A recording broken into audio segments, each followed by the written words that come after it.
Hey everyone. So earlier, yesterday I had watched the first episode for season two of American Horror Stories, and I'm not going to recap the whole thing, but I will quickly just go over what happened and what I thought.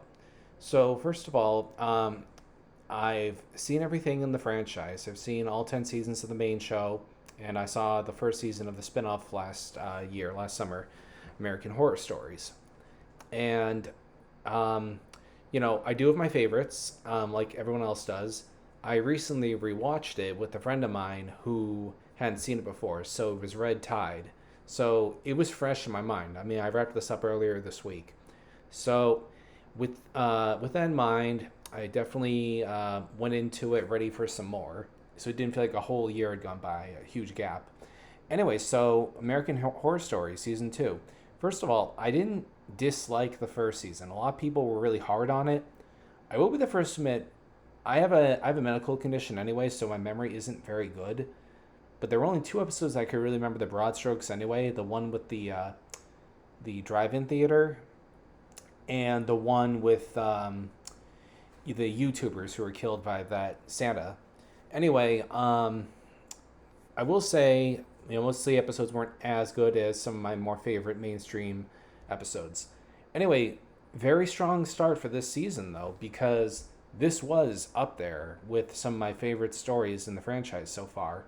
So there's this young woman, valedictorian, checks off all the boxes, blah, blah, blah, and she's applying to be a secretary at a doll factory. Long story short, she's kidnapped, and at first I thought she was shrunken down and put in a dollhouse, but I'm pretty sure by some kind of magic. But I'm pretty sure it was just meant to be symbolic because the camera shows a dollhouse with her in there, but they never really allude to that again, except in the very, very end, which I'll get to.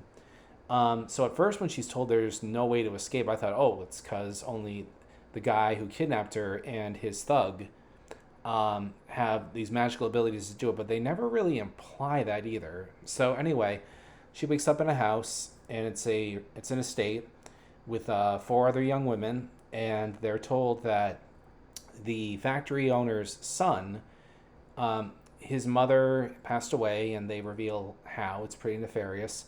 So this crazy guy runs the factory. He's a very rich snob, and he has ideas of how perfect a mother should be for his son. So these five women have to go through these trials. One is learning how to properly set a dinner table. Very, very short amount of time to do this with each trial, too, by the way. How to properly iron. And then, ostensibly, the third one is being able to recognize a line from the Old Testament, one of the prophets. Anyway, yeah, every time someone loses, they're killed. So the first one is thrown down a well, the next one is stabbed. So when they finally get to the third one, they decide to try to escape.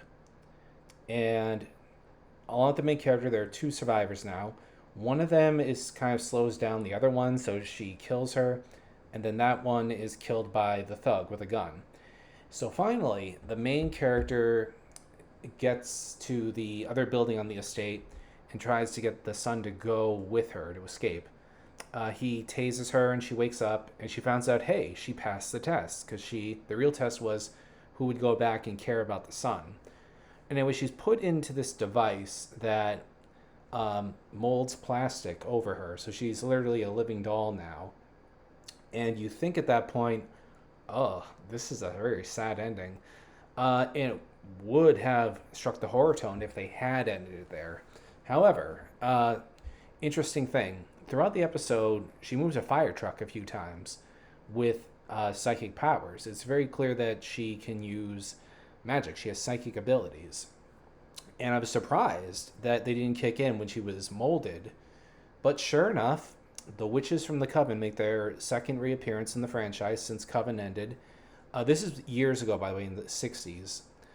So this is like the older generation. Anyway, they save her. They kill the guy and the thug. And the girl, the main character, brings the son with her. I forget the name, but the butler in Coven turns out to be this rich boy back in the day, and the witch who has the red hair, she's a child in this, and approaches him, and she's excited because there's another person who's her age is going to be there. So anyway, that was the episode in a nutshell. Too tired really to think on a scale of like what out of 10 makes it a 10 that would give it a 10. Do I like as much as Red Tide, which I would give a 10 out of 10? Not quite as much, but when I am looking at 10 out of 10, I'm trying to think, what would I do to improve it? What would I have done to make it better? Why isn't it a perfect 10 out of 10? And honestly, as a small standalone story, which is what American Horror Stories is, things should be scaled with that in mind, to be fair. So I actually really think I am just going to give it a 10 out of 10. It's a very good start. All right, see you guys later.